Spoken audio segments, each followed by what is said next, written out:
Nadagay simbana ada mana khoti gammachuun jiraachuun sila waa maranuuf jaalti yoo jallatte carraa kayyuun nu gooti ardeen bufatini osoo nu hubatini sadula mawjii deemu kooqa'ee nagayatti nadammaduu dhaamsaa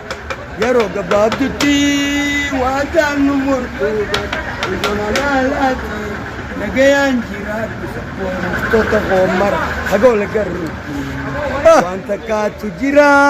tanizitimu irbunan jeseeroon sabaa ani hinayyamu jiinan dhadhudha kan siyamu nasiibni reedhaan lammadan argamu hadraan sinjaa hogga deemtus karaa mee gantuudhaaf kofaltee hin garsiisin garaa dhuguma kee ilaalee mara koo gowwalleen si baraatu galee dhugubaan gooluu sitti maraata kamisiin kana abra bira mataa godhu taysal keenya akka